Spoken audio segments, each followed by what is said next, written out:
Hi hello இன்றைக்கி வந்து பார்த்தீங்கன்னா ஒரு 2 டேஸ்க்கான விலாக் தான் உங்கள்கிட்ட வந்து ஷேர் பண்ணிக்க போகிறேன். இன்றைக்கி வந்து பார்த்தீங்கன்னா நல்லா புசு புசுன்னு இட்லி வர்றதுக்கு நம்ம வந்து இட்லி பேட்டர் வந்து எப்படி ரெடி பண்ணலாம் அப்படின்றத உங்கள்கிட்ட வந்து ஷேர் பண்ணிக்க போகிறேன். அதுக்கு பார்த்தீங்கன்னா 1 கப் அளவுக்கு வந்து வெள்ளை உளுந்து வந்து ஒரு 4 ஹவர்ஸ் முன்னாடியே வந்து ஊற வச்சுட்டேன். ஒரு 4 கப் அளவுக்கு நீங்கள் வந்து ரைஸ் எடுக்கிறீங்க அப்படின்னா அதுக்கு 1 கப் அளவுக்கு வந்து உளுந்து வந்து எடுத்துக்கணும். நான் வந்து 4 கப் அளவுக்கு இட்லி ரைஸ் வந்து எடுத்திருந்தேன். அதில் 1 கப் அளவுக்கு வந்து வெள்ளை உளுந்து எடுத்திருக்கேன். ஒரு 4 ஹவர்ஸ் வந்து நல்லா ஊற விட்டுறணுங்க. கிட்டத்தட்ட ஒரு 4 ஹவர்ஸ் வந்து நல்லா ஊறணும். அப்போ தான் உளுந்து வந்து நல்லா பொங்கி வரும். உளுந்து வந்து போட்ட உடனே வந்து தண்ணி வந்து ஊற்றிடக்கூடாது. நம்ம போட்ட உளுந்தெல்லாம் இந்த மாதிரி கொஞ்சம் அரைஞ்சி திக்காக வந்ததுக்கப்புறமா கொஞ்சம் கொஞ்சமாக நீங்கள் தண்ணி தெளித்து நீங்கள் வந்து உளுந்து ஆட்டிங்க அப்படின்னா இட்லி வந்து நல்லா குஷ்பு இட்லின்னு சொல்லுவாங்க. அந்த மாதிரி நல்லா புசு புசு நல்லா சாஃப்டாக வந்து வரும். இப்போ வந்து உகன் குட்டிக்கு வந்து ஏதாவது ஸ்நாக்ஸ் மாதிரி வந்து எதாவது ரெடி பண்ணி கொடுக்கலான்னு பார்த்தேன். அப்புறம் பார்த்திங்கன்னா பன்னீர் வந்து இருந்தது. ஸோ அதனால் அவனுக்கு வந்து இன்னைக்கு காலையில் பூரி போட்டு கொடுத்த அந்த மாவு கொஞ்சம் மீதம் இருந்தது. அதனால் பன்னீர் பரோட்டா மாதிரி போட்டு சாஸ் வச்சு கொடுத்தோம் அப்படின்னா அவன் தொட்டு சாப்பிட்டுக்கிடுவான் அப்படின்றதுக்காக கொஞ்சம் மட்டும் பன்னீர் துருவிட்டு அதில் வெங்காயம், கொத்தமல்லி தழை, கருவேப்பிலை, கொஞ்சம் காரத்துக்கு ஏற்ப மிளகா பொடி அண்டு பார்த்திங்கன்னா கரம் மசாலா பவுடர், சாட் மசாலா இதெல்லாம் வந்து கொஞ்சம் கொஞ்சம் சேர்த்துருக்கேன். எனக்கு குழந்தைக்கின்றப்போ ரொம்ப காரம் இருக்கக்கூடாது. ஸோ அதனால் இப்போ நம்ம சேர்த்துருக்கிற பொருட்களோட எல்லாத்தையும் சேர்த்து நல்லா இந்த மாதிரி கலந்துக்கோங்க. கலந்ததுக்கப்புறம் பார்த்திங்கன்னா ஆல்ரெடி வந்து பார்த்திங்கன்னா மாவு வந்து ரெடி. அது வந்து சப்பாத்தி மாதிரி லைட்டாக ஒரு சின்ன சேஃபாக வந்து நீங்கள் தேய்ச்சிட்டு அதுக்குள்ளே வந்து இந்த ஸ்டஃப் வந்து உள்ளே வந்து வைக்கணும்.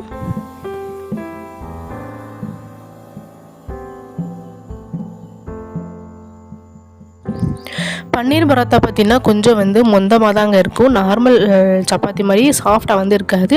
இது வந்து கொஞ்சம் மொந்தமாக தான் இருக்குது. உள்ள ஸ்டஃப் வச்சுருக்கோம். அதனால் மேல் நோக்கி தேய்க்கும் போது கொஞ்சம் லைட்டாக சாஃப்டாக வந்து தேய்ங்க. அப்படி இல்லைன்னா உள்ளே சேர்த்துருக்க ஸ்டஃப்லாம் வெளில வந்துடும்.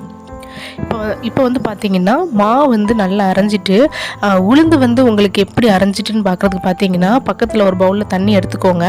அந்த தண்ணியில் கொஞ்சமாக அரைச்சி அந்த உளுந்து எடுத்து போட்டுக்கோங்க. போட்டிங்க அப்படின்னா அந்த தண்ணியிலேருந்து உளுந்து வந்து அந்த பக்கம் இந்த பக்கம் வந்து போகவே கூடாது. நல்லா ஸ்டிஃபாக ஒரே இடத்துல வந்து நிற்கணும். அதே மாதிரி பார்த்திங்கன்னா நீங்கள் எடுத்து கீழே போட்டிங்கன்னா கையிலேருந்து ஒட்டாமல் வந்து இருக்கணும். நான் வந்து உங்களுக்கு பண்ணி காட்டுறேன் பாருங்கள். இப்போ இதில் ஒரு பவுலில் தண்ணி வச்சுருக்கேன். அதில் கொஞ்சமாக வந்து உளுந்து போட்டுக்கிறேன். அந்த உளுந்து நான் போட்ட இடத்துலையே தான் இருக்கும். அது வந்து ஸ்டிஃபாக நிற்குமே தவிர்த்து எங்கேயுமே வந்து ஆடாது.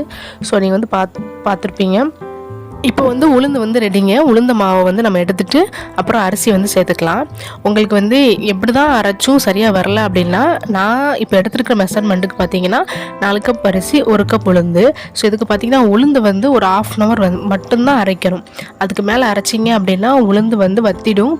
பொங்குன உளுந்து ஃபுல்லாக வத்தி போயிடும். ஸோ அதனால் பார்த்தீங்கன்னா உங்களுக்கு எப்படி பண்ணாலும் சரியாக வரல அப்படின்னா இந்த டைமிங் வந்து நீங்கள் கரெக்டாக வந்து வச்சுக்கோங்க. உளுந்தை வந்து நீங்கள் 1/2 மணி நேரம் வந்து அரைக்கணும். 4 கப் ரைஸ் எடுத்துருக்கோம். அது வந்து ஒரு 1/4 மணி நேரம் அரைச்சா போதுங்க.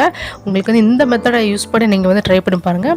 நல்லா உங்களுக்கு ஈஸியாகவும் இருக்கும், சிம்பிளாகவும் இருக்கும். நல்லா இட்லியும் சரி தோசையும் சரி நல்லா சாஃப்டாக வந்து வரும். நான் வந்து உளுந்து கூட கொஞ்சம் வெந்தயமும் சேர்த்துருக்கேன். நீங்கள் வெந்தயமும் கொஞ்சம் சேர்த்துக்கோங்க. அரிசி வந்து அரைப்பட்டு இருக்கட்டும். இந்த பக்கம் பார்த்தீங்கன்னா உகன் குட்டிக்கு வந்து பன்னீர் பரோட்டா வந்து ரெடி பண்ணிட்டேன். இது வந்து அடுப்பை வந்து கொஞ்சம் லோ ஃப்ளேமில் வச்சுட்டு 2 பக்கமும் நல்லா திருப்பி போட்டுட்டு மேலே வந்து பட்டரோ அப்படின்னா ஆயிலோ நீங்கள் வந்து அப்ளை பண்ணிவிட்டு எடுத்தீங்க அப்படின்னா பரோட்டா வந்து நல்லா சாஃப்டாக வந்து இருக்கும். நான் வந்து இதை வந்து உங்களுக்கு 2ஆக வந்து ஓப்பன் பண்ணி காட்டுறேன். உள்ள ஸ்டஃப் வந்து எப்படி இருக்குன்றது நீங்களே வந்து பாருங்கள். பரோட்டா பார்த்திங்கன்னா நல்லா சாஃப்டாக வந்து சூப்பராக வந்து வந்திருக்குங்க. காரமும் நல்லா கொஞ்சம் கம்மியாக இருக்குது. ஏன்னா குழந்தைங்களுக்குன்றல கொஞ்சம் காரம் கம்மியாக சேர்த்துருக்கேன்.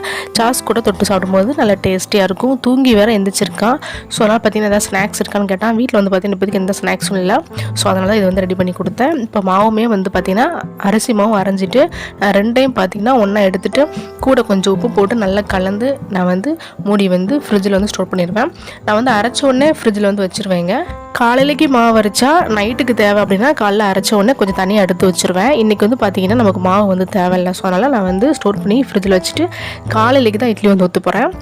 இன்றைக்கி வந்து பார்த்திங்கன்னா மறுநாள் காலையில் இப்போ வந்து இட்லி வந்து ஊற்றி காட்டுறவங்களுக்கு இட்லி வந்து எவ்வளோ சாஃப்டாக இருக்குன்றதை நீங்கள் பாருங்கள்.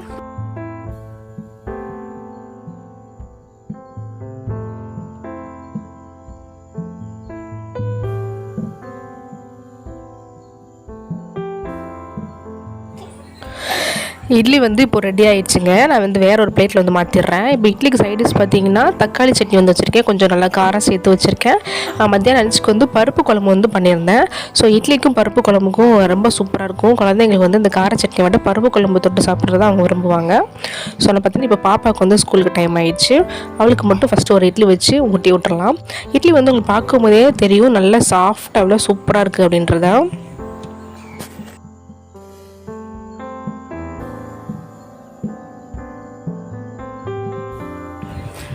பாப்பாவும் சாப்பிட்டு ஸ்கூல் பஸ் வந்துடுச்சு. அவளும் ஸ்கூலுக்கு வந்து கிளம்பிட்டா. நான் ஒரே ஒரு நாள் மட்டும் தான் எக்ஸாம் இருக்குது.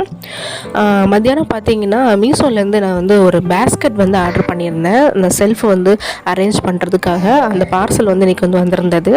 அது வந்து உங்களுக்கு வந்து ஓப்பன் பண்ணி காட்டுறேன். இது வந்து பார்த்திங்கன்னா 3 பேஸ்கெட் சேர்ந்து 263 வந்து ரேட் வந்து வந்தது.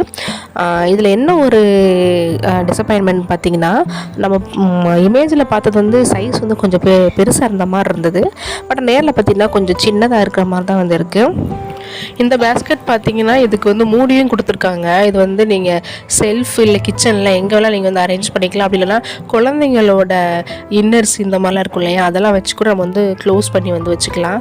இந்த கபோர்டு இல்லாத செல்ஃப் இருக்கும் இல்லையா, அதுக்கெலாம் வந்து இந்த மாதிரி பேஸ்கெட் வந்து ரொம்ப ஹெல்ப்ஃபுல்லாக இருக்கும். பாருங்கள், இந்த செல்ஃப் வந்து எப்படி வந்து நாஸ்தியாக கிடக்குன்னு.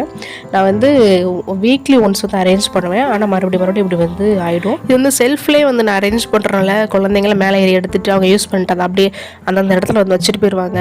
நம்மளாலே தினமும் வந்து அரேஞ்ச் பண்ணிகிட்டு இருக்க முடியாது இல்லையா. ஸோ அதுக்காக தான் கண்டிப்பாக வந்து வாங்கியே தரணும் அப்படிங்கிறதுக்காக தான் இதை சூஸ் பண்ணி வந்து வாங்கியிருந்தேன். அதேமாதிரி பார்த்தீங்கன்னா எனக்கு பாத்ரூம்லேயும் வந்து பெருசாக செல்ஃப் இந்த மாதிரிலாம் கிடையாது. சோப்பு ஷாம்பு பாட்டில் வைக்கிறதுக்குலாம் அந்த மாதிரி எதுவும் கிடையாது. ஸோ அதனால் பார்த்தீங்கன்னா இதில் 3 பேஸ்கெட் இருந்ததுனால ஓகே, பாப்பாவுக்கு ஒரு திங்ஸ் எல்லாம் ஒன்று, என்னோடய திங்ஸ்லாம் அண்டு பாத்ரூமில் வந்து எல்லாருடைய ஷாம்பு சோப்லாம் வந்து வைக்கிறதுக்கு ஹெல்ப்ஃபுல்லாக இருக்கும் அப்படின்றதுனால வந்து வாங்கியிருந்தேன்.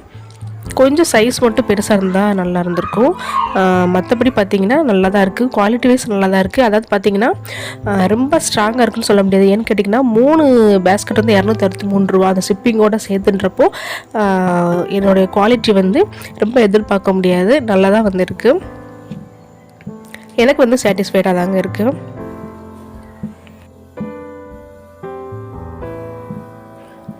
ஓரளவுக்கு எல்லாத்தையும் அரேஞ்ச் பண்ணி வச்சுட்டாங்க. இன்றைக்கி ஈவினிங் வந்து பார்த்திங்கன்னா நைட்டுக்கு வந்து நம்ம வெளியில் போய் சாப்பிட்லாம் அப்படின்றத நான் ஹஸ்பண்ட் வந்து சொல்லியிருந்தாங்க. ஏன்னா ரொம்ப நாள் ஆயிடுச்சு, பாப்பாவும் போய் ஹோட்டலில் சாப்பிட்ணுன்றது கேட்டுகிட்டே இருந்தா. சரி ஓகே இன்றைக்கி போகலாம் கிளம்பிடுங்கன்னு சொல்லியிருந்தாங்க. பாப்பாவும் பார்த்திங்கன்னா ஒரு 4:30க்கெலாம் ஸ்கூல்லேருந்து வந்துடுவா. ஸோ வந்ததுக்கப்புறமா குளிச்சு கிளம்புறதுக்கு கரெக்டாக வந்து இருக்கும். இன்றைக்கி வந்து பார்த்திங்கன்னா நைட் டின்னர் வந்து ஹோட்டலில் தான். நான் வந்து வெஜிடேரியனாக மாறினதுலேருந்து என் ஃபேமிலியே பார்த்திங்கன்னா கொஞ்சம் கொஞ்சமாக அவங்களும் வெஜிடேரியனாக மாறிட்டு வராங்க. இன்றைக்கி ஃபுல் அண்ட் ஃபுல் பார்த்திங்கன்னா வெஜ்ஜு தான் சாப்பிட்டுட்டு இருந்தோம். நான் வந்து நான் வித் மஷ்ரூம் கிரேவி வந்து வாங்கியிருந்தேன். என்னோடய ஃபேவரட், எப்போ போனாலும் நான் வாங்குறது அதுதான். பாப்பாவுக்கு வந்து இன்றைக்கி தோசையும் சட்னி சாம்பார்லாம் கொடுத்துருந்தாங்க. என்னோடய ஹஸ்பண்டும் தோசை தான் வாங்கினாங்க. உகன்குட்டி வந்து பார்த்திங்கன்னா சப்பாத்தி வந்து வாங்கியிருந்தான். ஸோ ரொம்ப சூப்பராக வந்துருந்தது. சாப்பிட்டு நல்லா வந்து என்ஜாய் பண்ணோம்.